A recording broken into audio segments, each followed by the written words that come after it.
What is up, everybody? Welcome to Speak Now Pro Wrestling. It is Friday, April 12th, and we are here to chat WWE Smackdown coming right off of WrestleMania 40. But I am very excited because today I welcome the brand new Friday night co-host here on SmackDown. Ladies and gentlemen, please welcome Robin Lundberg. Robin, welcome to the show. How are you?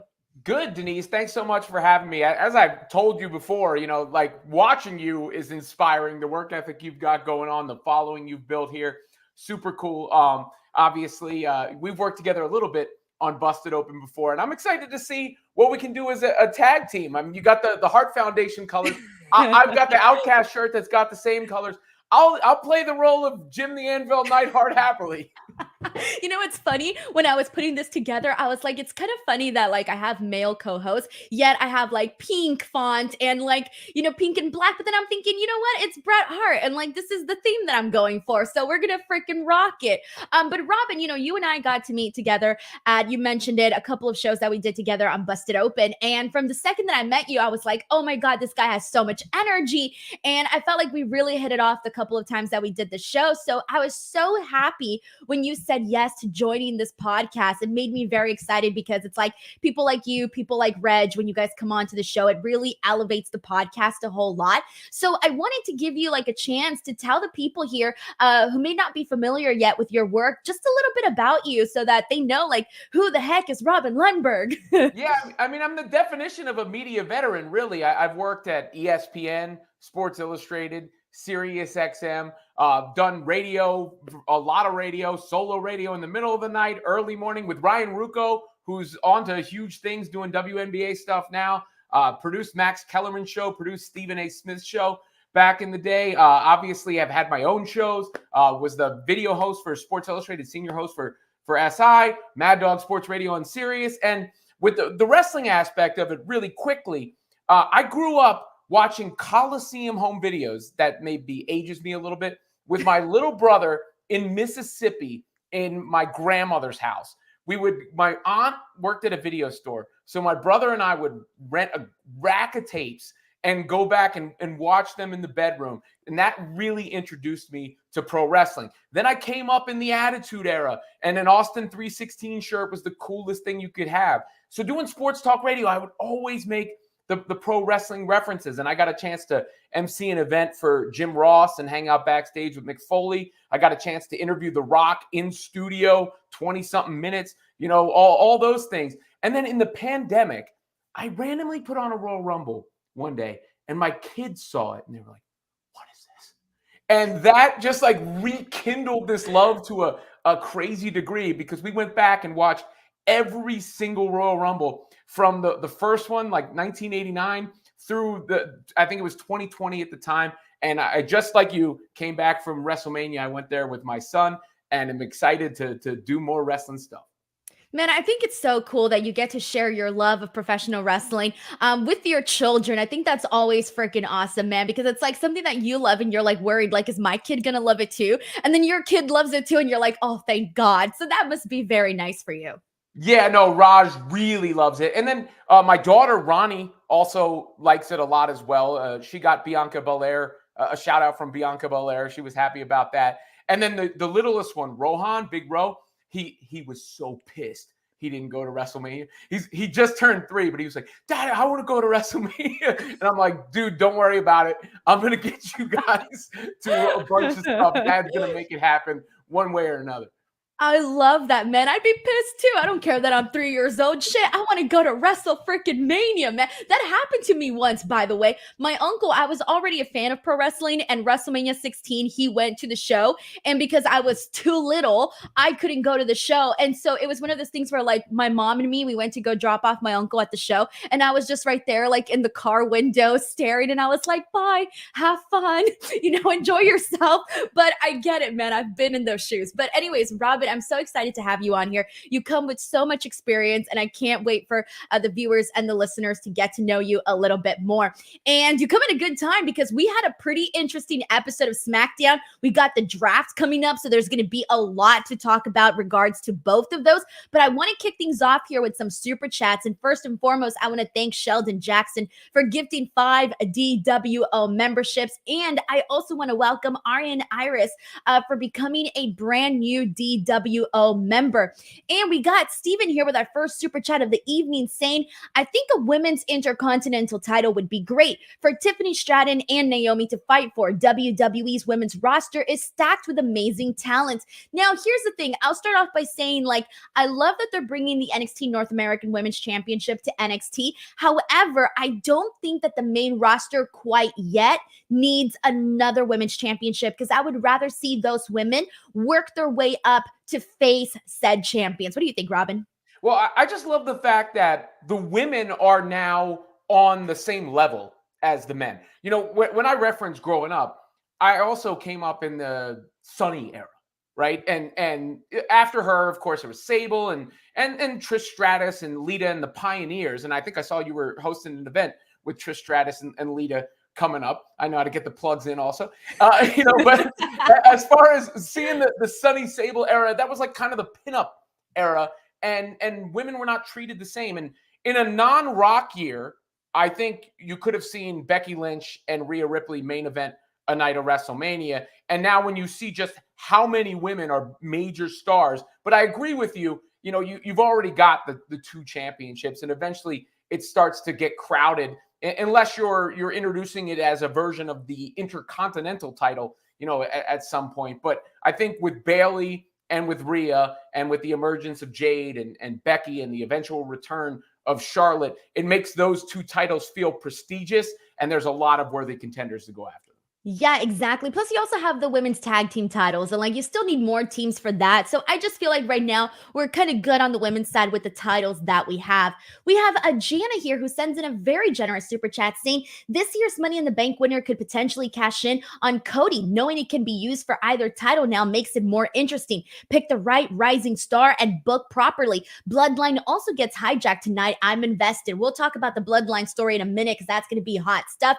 But in regards to the Money in the Bank, though, I feel that now that we are in the Paul Levesque era, it really feels like they can finally book the Money in the Bank in a way where it's actually going to put somebody on the map. Like, we're talking about not just like rising stars, but stars that you can truly believe that can become champions. And like Jana says here, if booked right, we can have like a real cool opportunity there with the Money in the Bank. So I'm more excited for it this year because of Triple H than I have been in previous years, even though I have always liked the matchup itself. Well, look at how they used it with Damian Priest at WrestleMania, right? I mean, that we'd been wondering, when is he going to do it? What's going to happen with it? And the timing was exquisite. Kicking off the beginning match of the second night, right after Drew McIntyre had his moment. They also involved Drew and Punk, so they got that story going more right as Damian Priest came out and cashed in. So, yeah, I mean, with Triple H, at this point, you got to give him the benefit of the doubt. And, of course, yeah, the Money in the Bank matches themselves are always exciting. That's always nice though, right? When you earn the benefit of the doubt, I think that within itself is kind of a win already, where we're not sitting here going like, oh, he's going to fuck it up. He's going to fuck it up. No, instead we're like, okay, let's trust the guy. Let's give him a minute to cook and see where it goes. We got Kevin Zwicker here. Thank you so much for the super chat. Says, we hear, Rob, Bloodline versus Bloodline 2.0 is coming. Oh man, I was wondering how they were going to continue this Bloodline story, and we'll get to this. We got Sheldon Jackson here who says, it's great to see Tama Tonga debut in WWE, but also good for him to debut on the exact same time as Old Faction GOD were competing at New Japan Pro Wrestling Windy City Riot. Timing is key, man. We got Tunde Ueda here who says, while Jimmy has been exiled, does this mean that we might see an Uso reunion for the next draft? Because this might be a good move for the Bloodline. I do not know, but let's go ahead and jump right into this right now. So let's start off with the Bloodline, because this really is the big thing from today's show. So we had Paul Heyman basically go out there and sort of recap a little bit about what happened at WrestleMania 40, which at the end of the day, we all know Cody Rhodes finished his story. But then towards the end of it, Solo Sikoa gets really upset during what Paul Heyman has to say and even cuts him off. And he tells them, if you lose, there's consequences, and there's got to be consequences for those consequences. And he then hugs Jimmy and he tells him that he loves him. Now, we all know that Jimmy lost his belt at WrestleMania. So we're thinking like, I was expecting right then and there for Solo Sikoa to just hit him with the Samoan spike. But no, instead we see somebody come in with the black hood, and I'm sitting there going like, oh my God, like this is it. We're finally getting some more of the Samoans, some more of the bloodline coming through. And lo and behold, it is Tama Tonga. Tama Tonga is finally here. People have been expecting him to come into WWE. He comes in looking really freaking great, man. Comes in, attacks Jimmy, and all of a sudden we're seeing Solo Sikoa take charge of things. He grabs Paul Heyman's phone when Paul Heyman is about to call Roman Reigns, smashes that shit on the freaking mat, stomps on it, and they take out Jimmy. So I want to first start off with your reaction to seeing Tama Tonga. Well, I mean, look, this is amazing that the bloodline keeps expanding. Is the bloodline still the best story in professional wrestling? In a word, yeet. You know, when you see it go down like this, it is great. You knew he was coming in, but it was done wonderfully. You now wonder about Jacob Fatu. You wonder about the way that you could have one bloodline against like a Wolfpack kind of bloodline going at the same time. Because before the Solo attack, you have to go before that. The seed started to be planted with Paul Heyman taking accountability. Paul Heyman said there is consequences for winning and losing, which Solo then quoted. Paul Heyman came out there and said Cody Rhodes is the champ. That's not the behavior of the bloodline of the past. That's not the heel bloodline behavior. I think this is all setting up eventually a triumphant babyface Roman Reigns return, flanked by the Usos. And that's his faction against Solo's faction, which is maybe backed by The Rock in the shadows. And that is so freaking cool. And I do think that's where we're headed. But I think it all started with Paul Heyman taking that accountability and responsibility, and then Solo Sikoa taking control. Can I tell you, I got like chills when you said that. When you said that this would be like secretly flanked by Roman Reigns, by The Rock. I'm like, oh shit. Like, keep in mind, like, we know The Rock is going to come back at some point, right? He basically told us that at Raw after Mania. We still have unfinished business with him and Cody Rhodes. We have unfinished business, I think, still with him and Roman Reigns. So yeah, like, you got to keep something you got to keep something there on the show so that when he does come back, you can easily reconnect these dots, right? And so if they were to do like what you said with The Rock, sort of being like the guy behind Solo Sikoa's faction, oh my God, talk about a bloodline civil war. That's it right there, man. I'm really looking forward to seeing what they do here, because I was sort of worried that coming off of WrestleMania, coming off of Roman Reigns, we knew that we're probably not going to see him on television for a while. I was sort of worried that we weren't going to get anything good from this. And I really wasn't sure when Fatu was coming in, when Tama Tonga was coming in, but the way that they went about it here today, it's almost like they injected this new blood into the bloodline story. So for me, like, this is looking pretty damn good right here, right now. But for those of you guys who want just a little bit more information on who Tama Tonga is, just to give you guys a little bit of background here, he's one of the founding members of the Bullet Club. He's a multi-time IWGP Tag Team champion. And he's also the adoptive son of Haku, who is known as literally one of the scariest men in pro wrestling, one of the scariest men ever. I remember Haku's heyday. I remember King Haku from back in the day. So it's funny because when you think about it, like, can you imagine having Haku as your dad? Like, I would never step out of line, ever. Well, his whole family, right? Like, every Thanksgiving is a Royal Rumble. Yes. So, I mean, this is pretty freaking exciting. And just the way that they kind of presented the whole thing was pretty cool. And even backstage, there was a moment where, like, Tama Tonga like sort of confronted Paul Heyman, and it's this thing of like all of a sudden it feels like they're sort of taking away some of Paul Heyman's power while Roman is not there, and it looks like Solo Sikoa is starting to run this. Yeah, they elevated Solo Sikoa like that. Because if you had watched in the previous weeks, you might have felt he was a little flat and didn't have the same sort of juice as when he first mysteriously appeared. But that goes back to that benefit of the doubt point we had raised with Triple H, right? I mean, the benefit of the doubt is earned. You don't just give it to people. They earn it. And he's earned it by cooking over the last couple of years. And Solo Sikoa in one night feels like a much bigger star than he was prior, because he stomps on that phone. He's like, no, you're not calling Roman Reigns. He says, Thomas says by orders of the tribal chief, right? And it makes you wonder, is Solo just claiming tribal chief status? Is that Shadow Rock who is the tribal chief now? It's that mystery angle that's going on. And let's give credit to Paul Heyman, because, I know you were at the ECW arena last week, and this guy has been a master of the business for a long time. We know he knows how to play that heel character. We know he knows how to rip it on the mic, but his acting beats were perfect. He was aghast. Like, really? This is what's happening? And he felt so threatened by I thought Solo. he was crying at one point. Didn't it look like he was almost crying? I don't know if he had like sweat or spit or something, but I was like, damn, they're making Paul Heyman look like he's crying out here. Yeah, for sure. I mean, and so there's a reason he's so good at it, and he's helped this story so much over the course of it. But remember when he said infamously what inning they were in?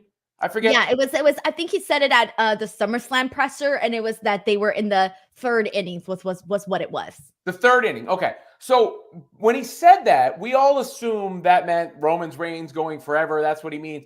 But the third inning of the story doesn't have to end when Cody. Let's say Cody was the bottom of the fifth or something like that. Cody winning, and there's still more innings to go. The story obviously is continuing. And I liked Cody's promo tonight, and I'm sure we'll get to that and everything.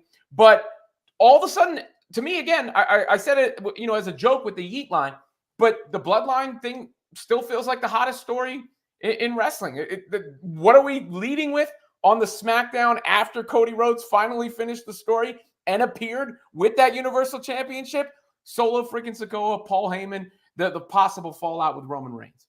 No, you're right on that. It does still feel like the hottest story, because even like coming on here to the podcast, I'm like, oh, first things first, we got to get into the Bloodline. Like, that's the first thing we got to talk about, because that's the hottest story coming out of it. But to answer Tunde's question here, though, is do we think, because now Jimmy, like you said, has been exiled, right? And him basically falling into this role is going to turn him back into a babyface at some point, right? So do we expect there to be, at the end of the day, they're brothers, they're twin brothers. It's going to be very easy for them to be like, to come back together again, and everybody is going to understand because they're brothers and they have something that, people get it. Families fight all the time. So do you think that Jay will have Jimmy's back in all of this? Yeah, I mean, I think eventually we're getting Roman flanked by the Usos again. And Jimmy needs that more than anybody else, I believe, because obviously Jay is super over. You see it, and he's my son's favorite wrestler. He's got the main event Jay Uso shirt and all that. But you heard the crowd was already asking for it tonight. I mean, they were chanting Yeet while Jimmy was getting beat down and about to eat that chair to the face. So that alone tells you, I think that's definitely where we're headed. And I think we are headed for Bloodline versus Bloodline and an eventual collision course. And spill out so from that, because there's other angles to get to. Obviously, you still have Cody and Rock in the chamber. You still have Roman and Seth in the chamber, the way that WrestleMania ended, just beautifully done, because it was Cody's story being finished and Roman's story finishing because he couldn't shield himself from that feeling of revenge at the returning Shield Seth Rollins, who dyed his hair after the match to get into character. So, yeah, long answer to an easy question. I do think we're getting an Uso reunion.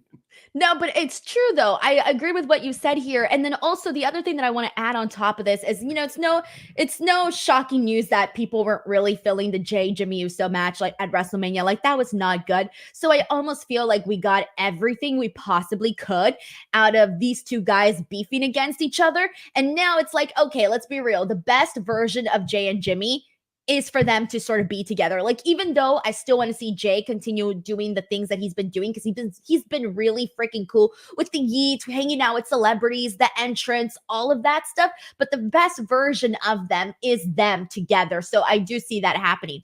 All right, here we got a super chat from Mr. Twilly who says, "Hey Denise, nice to meet you outside WWE World and Super Card of Honor. Solid episode of SmackDown BTW. Kind of surprised they didn't have KO win though.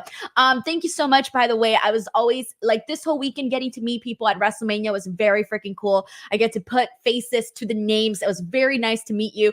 I had a good time with that. But we'll talk about this match next up, because I don't know if the ending to the main event was surprising or not, but it is going to lead to a rematch from WrestleMania, and that is AJ Styles and LA Knight. But before we get to that, we have a super chat here from Johnny who says, "Shout out to one of the hardest working women in wrestling journalism." I can't even speak anymore. Journalism. How about you do a top 10 ranking of Roman Reigns' matches since 2020?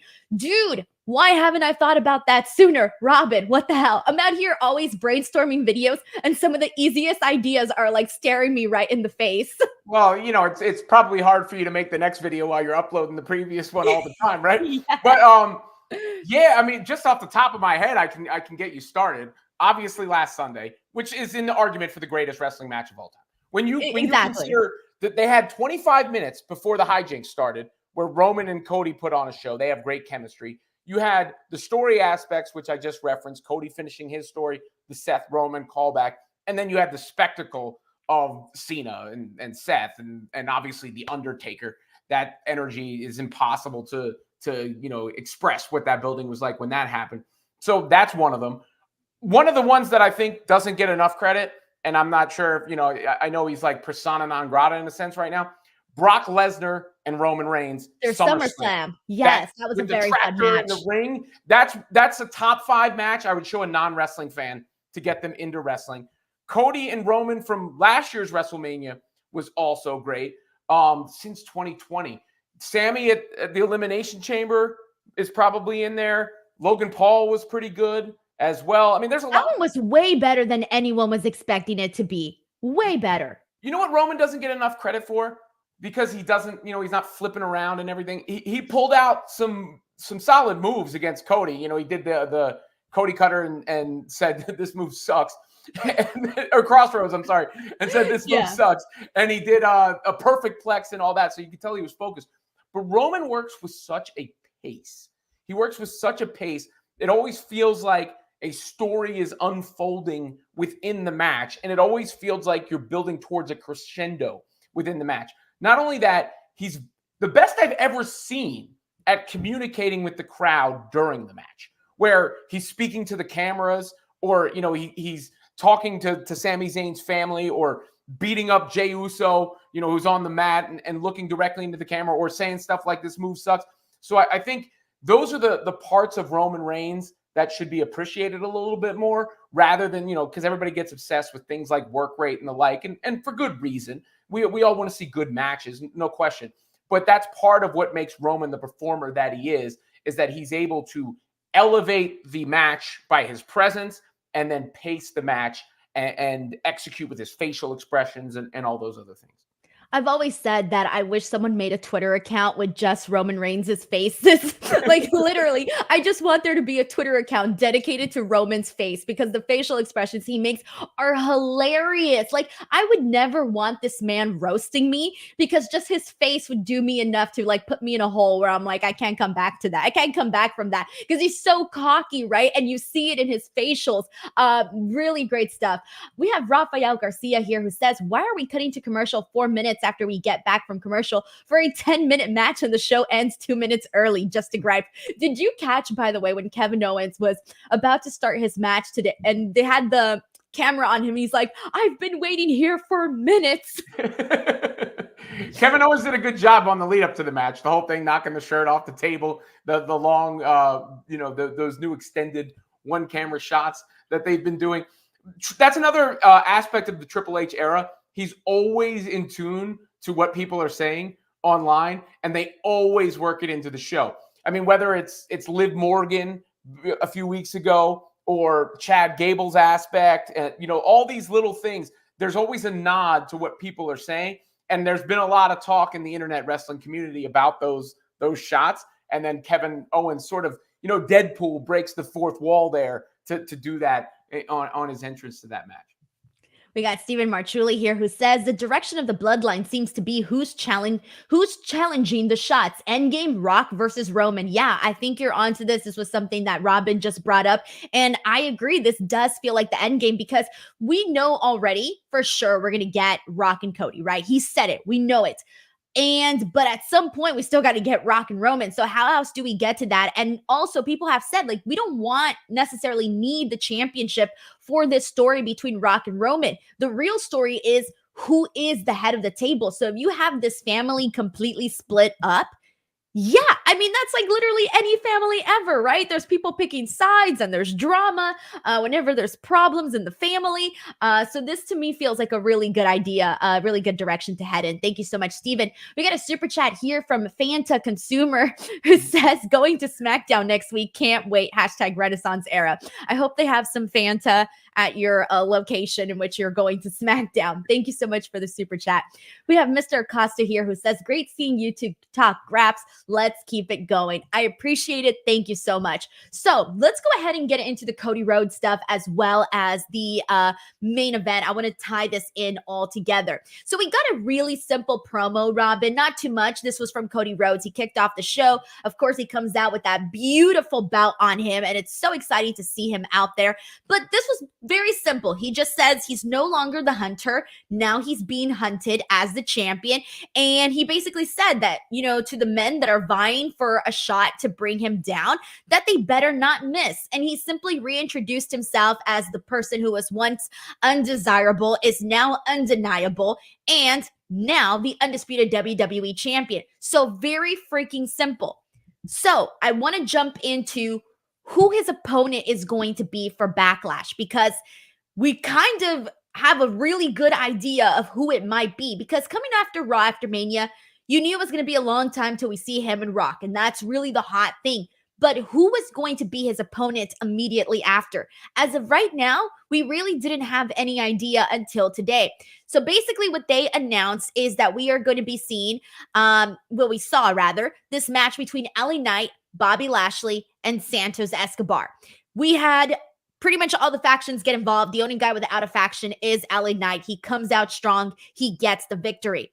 In the main event, we had Kevin Owens versus AJ Styles versus Rey Mysterio for the #1 contendership, with the winner from that match going on to face LA Knight. And the winner of this match ended up being AJ Styles. So we're getting a rematch between LA Knight, who already defeated AJ Styles at WrestleMania, but they're going to have a rematch next week on SmackDown, and the winner from that is going to go on to face Cody Rhodes at Backlash for the title. So I'm going to start off by asking you, do you think LA Knight is going to defeat AJ Styles back-to-back, essentially? Is this going to happen? No, I think AJ Styles wins, and it's AJ Styles and Cody Rhodes, and that'll be a great match. But we all know the outcome to that also, right? Like Cody's winning. Well, Cody's winning no matter who he faces at Backlash. So sometimes, you need, every show has filler episodes in a sense. I don't mean to be overly critical. I just think that'll be a good match that we know the ending to. What I'm interested in the long term here, and I think that it's a nice story that it's going to be AJ and LA Knight again, and they get to run it back, and they keep that feud going in the midst of it. And that's really going to be the crux of the build.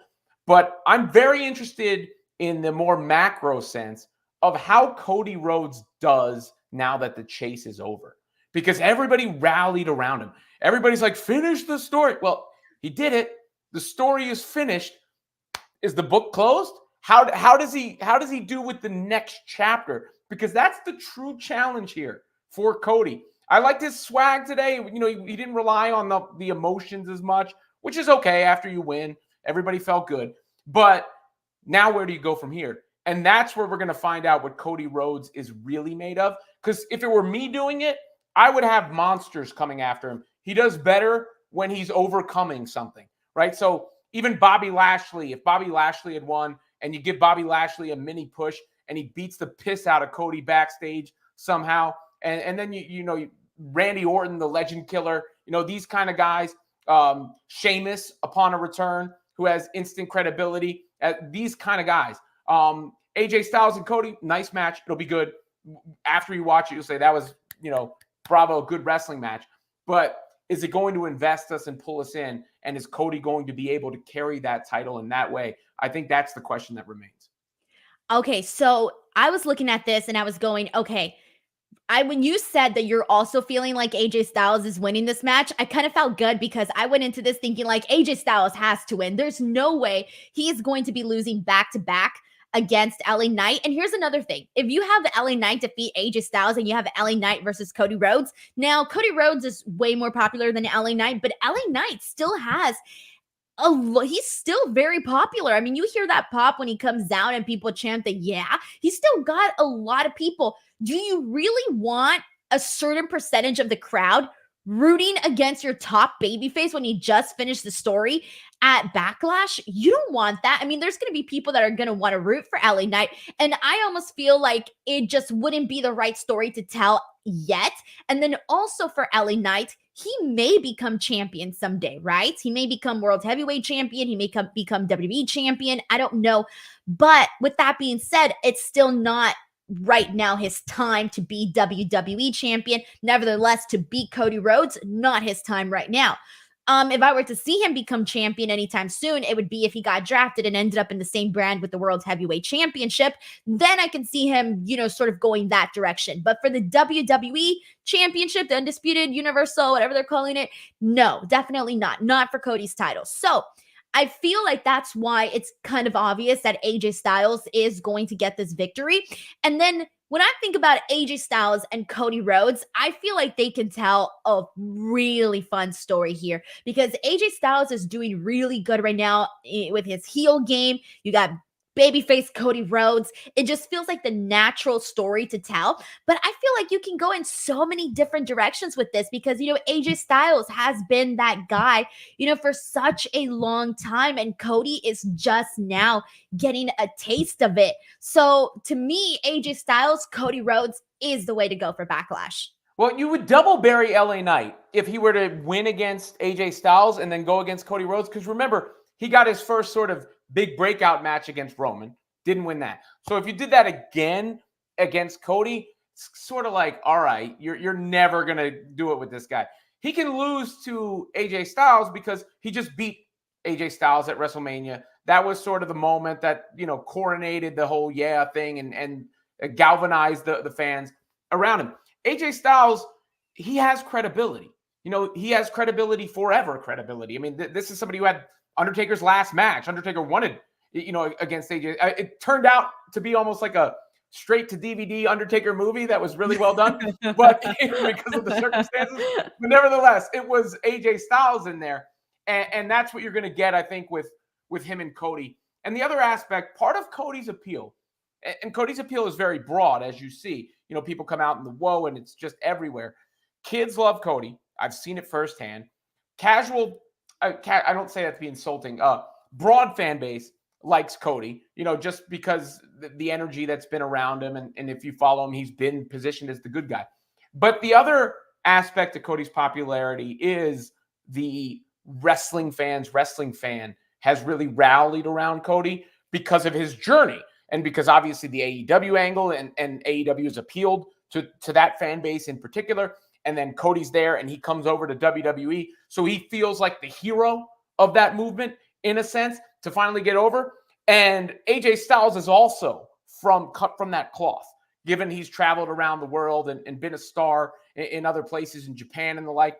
So I think when you put those two together, that fan base is going to be happy because they're going to just say, oh, we're going to get a banger of a match between Cody Rhodes and AJ Styles. Honestly, like well said with that, because that is the truth. Like you have these, people are very invested in both of these guys and they've had similar yet different stories, different paths. But I think that them telling the story is going to feel pretty fresh, this feud. So I'm looking forward to this. And I do hope that we end up seeing AJ Styles and Cody Rhodes. All right.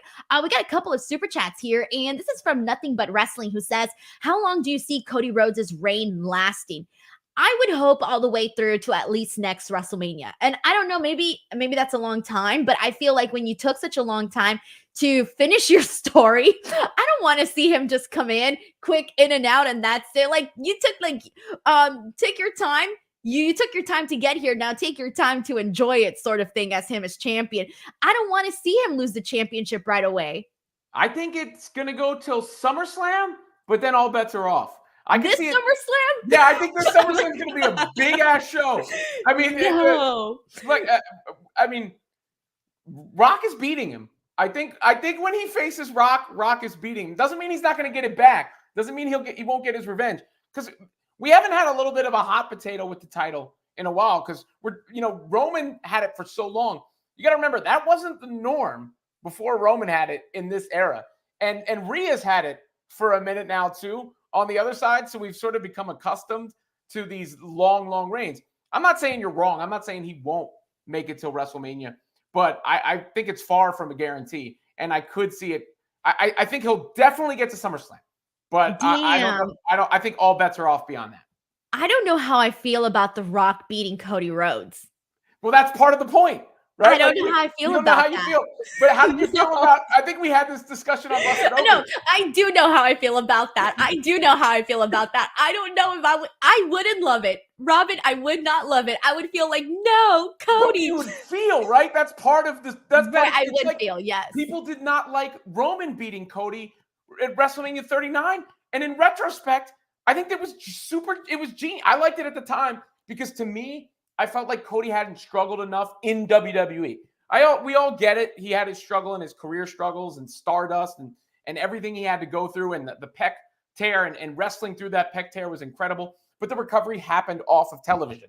So he comes back, he wins the Royal Rumble, and then he ends Roman's title reign. To me, that felt too easy. I thought it was better that he lost and he had to get back there, which made it even more gratifying when he won. And I think that's part of what makes Cody Rhodes work. I think Cody works because you feel for him. You feel him as kind of that perpetual underdog who's always overcoming stuff. So if you're getting that emotion out of people, I think you're doing the right thing with Cody Rhodes. And yeah, I do think The Rock is going to be the one that takes that title off him. Oh my God. And it's like, okay, can you imagine if we're sitting here though in a world like 2024 and The Rock is champion though? And that's the thing. Like, I don't think Rock needs to be champion because, okay, let's say they do Cody Rhodes and The Rock, right? And then let's just say they magically do that at SummerSlam. I don't know. I don't know what the time frame is for The Rock and how long he's going to be gone for or any of that stuff. But let's just magically say this happens at SummerSlam and he defeats him. And then we somehow get Roman Reigns and The Rock next year at WrestleMania. Like, I just don't think it needs the title there. Like, I don't know. Like, but you can also win it back. I mean, you could run Cody and fine, Rock he wins back. It back at the Royal Rumble. Yeah, and Roman costs Rock there, setting up Rock and Roman at WrestleMania. The two matches that The Rock needs to have are Cody Rhodes and Roman Reigns. He needs a one-on-one match with each of those guys before he hangs the boots up for good at this point. And here's the thing, Denise, I would have never thought we would get The Rock back in this fashion. And as somebody who grew up during the Attitude Era, who grew up, who saw Rocky Maivia, who saw the Die Rocky Die sign. And, in some ways it's analogous to Roman and the way Roman was received before he became the tribal chief. There's some parallels there. But I saw The Rock birthed, and I saw, him in his heyday. And as somebody who grew up on that, I always am going to have an affinity for that. But in recent times when he would come back, it felt a little corny to me. It felt a little like hackneyed. He just playing off the catchphrases and whatever. Until whatever happened with this Cody Rhodes, we want Cody movement. The energy that it unlocked to bring us this final boss Rock, he can come back as long as he wants, as far as I'm concerned. And he now has a vested interest. Vested interest, one, financially with the shares he has in TKO, with the Netflix deal coming up. And that also ties into the story of which would make fans pissed if he wins. You're just going to make yourself win, boss guy, Rock guy. Like, I think all of that factors in to what's going on with him. And the story with him and Cody has been told too well for there not to be a payoff there. Oh my goodness. All right. Well, I'm wondering, guys, send in your hot takes. If I consider that one a hot take, Robin. I definitely do. The Rock defeating Cody Rhodes to me is a hot take. I don't know. Let us know. Send in your comments, send in your super chats. Let's see what else you guys have to say. We got Gabriel Salazar here who says, you think Jay and Jimmy hug will get as big of a pop like KO and Sammy? KO and Sammy were very, very lovable. Jay is very lovable. And obviously we love the Usos. But I think if the Jay and Jimmy match was a little bit stronger, the pop will be bigger. But at the end of the day, when you see two people come together, especially two brothers, the pop's going to be there regardless. Oh, yeah, I think it's going to be crazy. I mean, people will forget about that match by then. Yeah. You have to remember the Bloodline story. I actually don't think there is a comparable story. I don't know if there is an intrigue that has lasted this long and been built this long with this much drama and still unfolding. People are invested in it. People feel a certain type of way about it. So I'm going to cheer when those two reunite and hug. I know Raj, my son, will cheer when those two reunite. So yeah, the fans definitely will. I have no doubt in my mind that they're going to be loving that moment. The Sami Zayn era of this Bloodline story feels like 40 years ago, honestly. Like, I can't even believe it, like how fast time has gone by with everything. We have Stephen Marchulli here who says, does the OC reunite to give AJ the win next week? I think the OC, I don't know. I think it's a little bit tired at this point. I just feel like because we never got anything good from it, I almost don't want to see it again. Only because nothing good of it came of it the last time. Yeah, I'd like to see AJ just win the match too. You know, get his licks back and build him up before going against Cody. You want him to feel strong going into that match against Cody. All right, so I want to go ahead and get into some of these other topics, but those really were the two big topics here. But I want to go ahead and dive into the women's side of things because we had some interesting stuff that played out here today. So we had Bayley coming out and, you know, she's the new champion. She's out there soaking up her moment and she is interrupted by Tiffany Stratton. And Tiffany basically wants a shot at the title, but Bayley's like, no, you know, I want to give the shot to Naomi. Naomi comes out and Tiffany reminds her that she's already beaten Naomi. And Naomi's like, no, like, let's do this again. And Bayley goes, okay, fine. Whoever wins from this match, this will be the person that gets a title shot. So we end up seeing Naomi versus Tiffany Stratton, and Naomi ends up defeating Tiffany Stratton. And now we're going to be getting Bayley versus Naomi, and that is going to be happening next week already. And I see this as a good thing because I feel like the fact that they held off right now on Tiffany is because there's a bigger plan in store for her. Well, Tiffany Stratton's going to be walking around with that money in the bank briefcase. There's no doubt in my mind. She is going to be Tiffy time. When am I going to cash it in? You know, yeah, that's coming. I can see it. Tiffy time. Is it Tiffy time to cash in? I don't know. You know, bait and switch and all that. But yeah. I agree with you because I think it elevated Tiffany Stratton while also not burying Naomi because if Tiffany had beaten Naomi again, then Naomi's back, and you're like, all right, you know, what's she doing here at this point other than hanging around with Bianca and Jade? This gave Naomi a little bit of a moment. It gets Bayley a successful title defense, I believe, and it shows it's as they say in storytelling, it's foreshadowing that Tiffany Stratton is on the cusp of going for that championship and being involved in those programs. And ever since her big breakout moment in Australia, I think we knew that was the case. I think so too, honestly. And what I liked about this too is that they have tried to been healing up Tiffany Stratton a little bit more because I think, again, like you mentioned, that reaction she got at the Elimination Chamber, that's not a heel's reaction. That's a babyface reaction. And so WWE recognizes this and they're like, no, we got to heal her up a little bit. Like she can't be out there getting cheered like this. She's supposed to be a heel. So I like the way that they played out this match. I loved Tiffany Stratton going out there and having the Cher Horowitz from Clueless inspired gear. Loved that.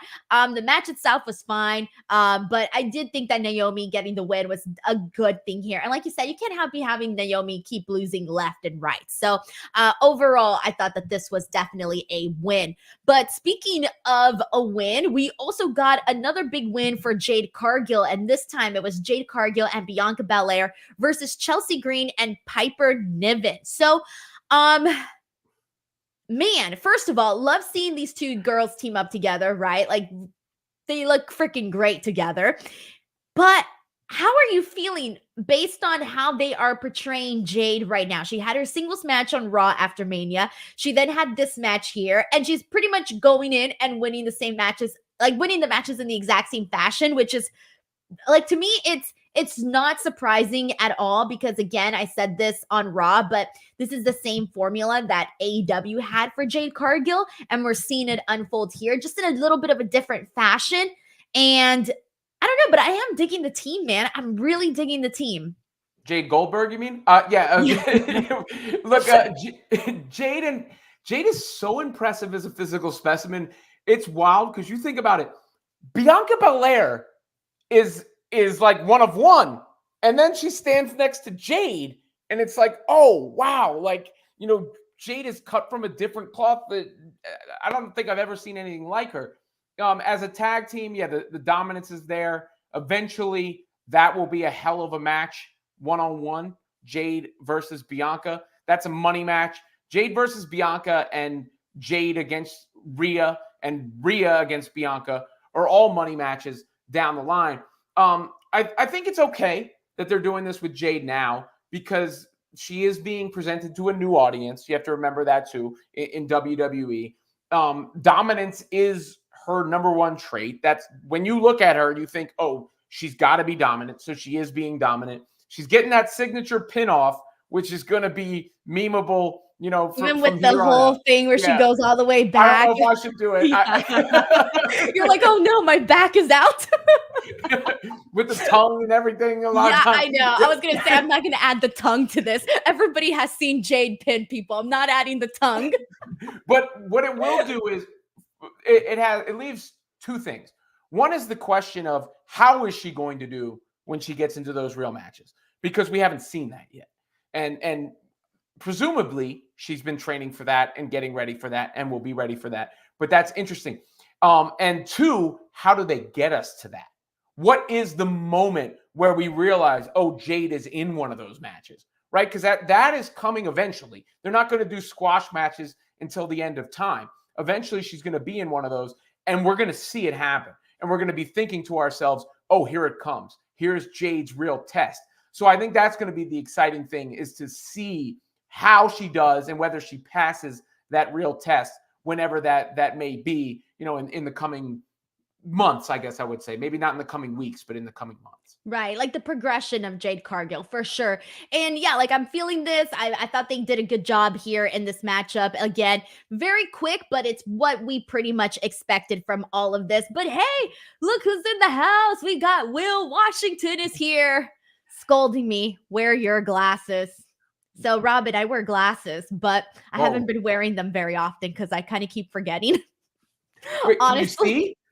No, like I could see, but so sometimes because I don't know if you use StreamYard, but yeah, I do. You use StreamYard. Okay, so you know how small sometimes the font looks on the super chats. And so there's times where I'm like literally doing this, or like the O's and the A's is where I get messed up. Sometimes an O looks like an A to me, or an A looks like an O. And that's how Will discovered it when one time I was looking on the screen and I was like, messing up people's names because of the A's and the O's. And anyways, I got glasses, but I don't really need them, but I do, but you know how it is. Well, see, I was doing radio for the longest time, and I actually I got free LASIK back in the beginning of LASIK for doing advertisements for Dr. Ken Modell will fix your eyes. So I used to also have glasses and then contact lenses, but I don't need them no more. I can read that super chat fine. Free LASIK? Bro, free LASIK? That's like the dream. But no, I'd be too scared to do any of that stuff. Plus, I don't think I can actually qualify for LASIK because I only have trouble with one eye. And it's only from far. Yeah, I had PRK. Like something was up with the shape of my eyes where they couldn't do the most advanced thing at the time. They had to do it was a long time ago now. This was I was doing Max Kellerman's show at the time. So I was probably, I mean, you're talking 15, 20 years ago. Oh my God. Anyway, so I'll wear my glasses, Will. I'll You wear gotta my get glasses. a monocle. I know one.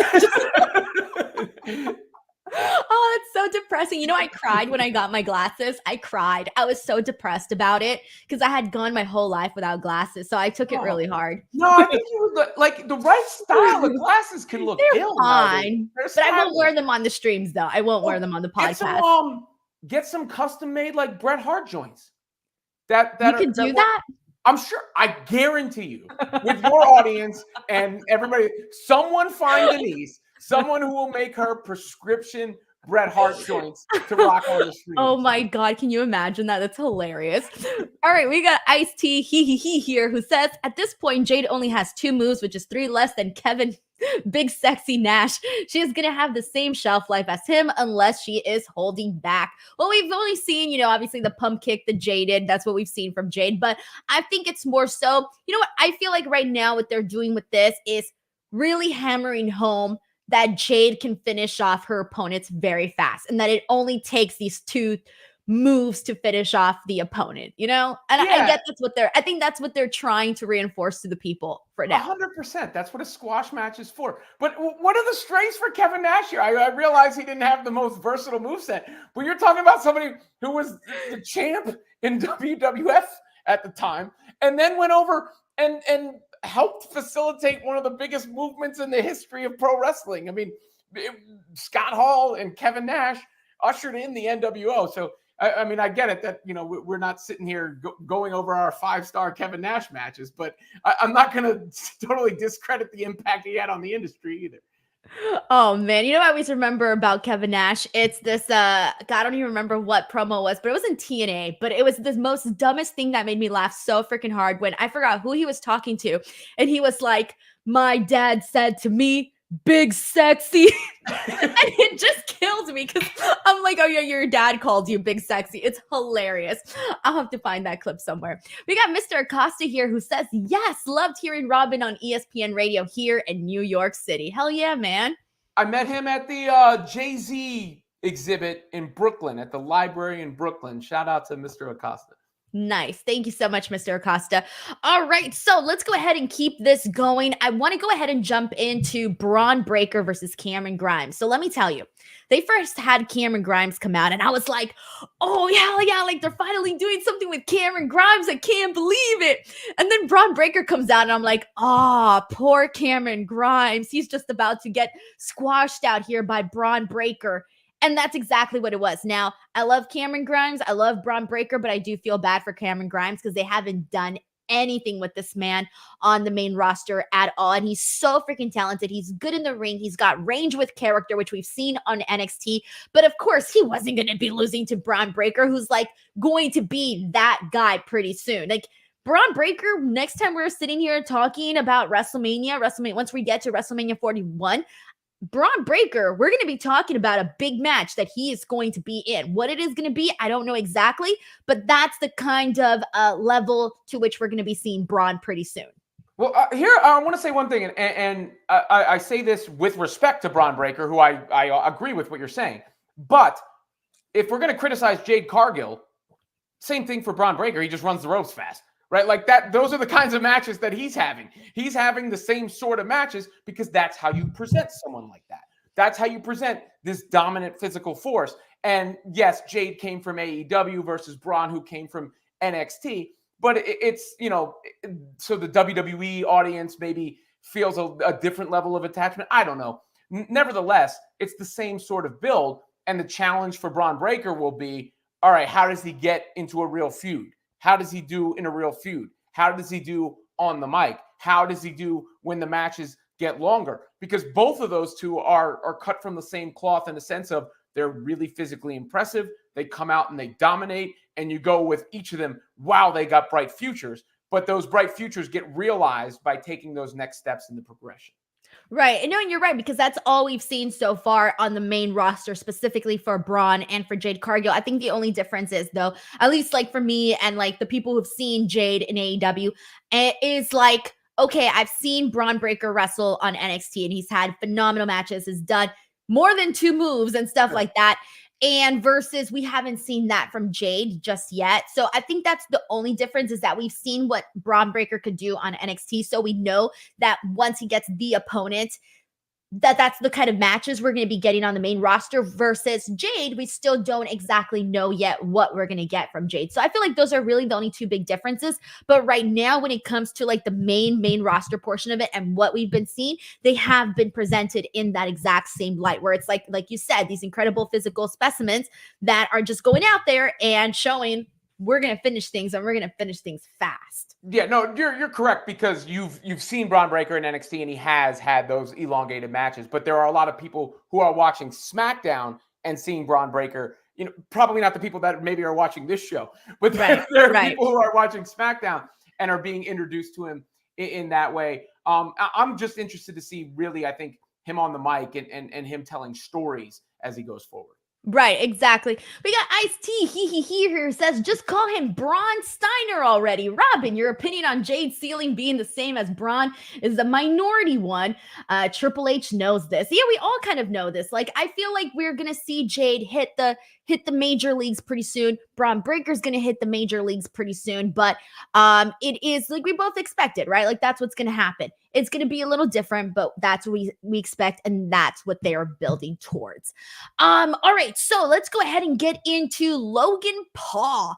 Logan Paul, really quick, Robin. He does a really quick social media promo, and he says that we're in the hashtag Logan Paul Levesque era. I don't even know how I got all of that out there. I have to see it in writing. I just can't say it. Logan Paul Levesque era. It was a good line. It's a good line. And Logan Paul, what are you gonna say? You can't really hate on the dude. I mean you can. That's part of his persona, is to hate on him. But he's really done a great job as far as promotion. He's done a great job showing. I loved his split screen video showing him fanning out at WrestleMania. Obviously, the Prime aspect of it has crossed over, and whatever they did was very successful, because I see children running around going, "We got Prime" all the time. So that's the effectiveness of what he's able to do too. Is he only needs 30 seconds of screen time in order to further his story in this moment, or give his presence on the show, and that line hit for me for sure. It definitely did. And I look forward to seeing what's next for that. We got a super chat here from Sheldon Jackson, who says New Japan Pro Wrestling has announced that Resurgence will be on May 11th in Ontario, California. Oh, in my neck of the woods. At Toyota Arena, also, Zack Sabre Jr. has regained the TV title from Matt Riddle. Thank you so much, Sheldon, for the update. I know Sheldon watches all of the shows and keeps us informed on what's going on with everything. But okay. Ontario, California. Nice. May 11th, New Japan Pro Wrestling. Alrighty. So next week on SmackDown, we're going to be getting Bayley versus Naomi. That's been announced. We're going to be getting a fatal 4-way match to determine the new #1 contender. And we also have LA Knight versus AJ Styles to determine who's going to face Cody Rhodes at Backlash. And then not next week, but the week after, we have the draft coming up. So we're going to have a pretty good next couple of weeks of SmackDown, Robin. That is our show for today. I want to thank everybody who came in, who hung out with us, who checked out the podcast. And before I go, just really quickly, there's so much content here right now on the channel. The channel has officially surpassed 150,000 subscribers, which I could not be more freaking happy about, Robin. Like, even though I'm upset at myself because this was supposed to happen 10 days ago, because I have specific targets that I'm trying to meet to make it towards the end of the year. But regardless, I'm happy that it happened. Check out the WrestleMania content, guys. There's so much here on the channel. Check it all out. And then for those of you who don't know the schedule and you guys enjoy the podcast, I'm here on Tuesdays to chat NXT, here on Wednesdays with Reg to talk about Dynamite, and now on Fridays, I'm going to be joined by Robin to talk about SmackDown. This Saturday, I won't be here to talk about Collision, but I'll be back next Saturday to talk about Collision. There's plenty going on, but Also, I want to make sure to give the floor over to Robin so he can promote his stuff, including his YouTube channel. Robin, tell the people all about it. Yeah, just Robin Lundberg on YouTube, Robin Lundberg Show, Robin Lundberg channel over there. Check it out. I've been doing live shows, posting a lot of shorts, which I got a lot of expert practice doing over the years. I've done those I feel like I've done a million of them, but I've done millions and millions of views doing them. So got to be pretty good at those. You can follow me on Twitter or on X. Go and give it to you at Robin Lundberg, Instagram, the Robin Lundberg, same as TikTok. And just, appreciate you guys having me and welcoming me here. Denise inviting me on here. This is a lot of fun. I think, hopefully you guys have a lot of fun with me here and get to know me better and start following me off of this. But what a great SmackDown to kick it off. And Denise, it was a ton of fun. Thank you so much, man. And also, guys, if you are a big sports fan, check out Robin because he does cover. Do you do primarily basketball, right? Yeah, I mean that's where I really I made my bones, as they say in the industry. That LeBron and Jordan stuff has always hit for me. But yeah, basketball, wrestling, rap, and superheroes. Those are sort of my wheelhouse. Those are the core four, if you will.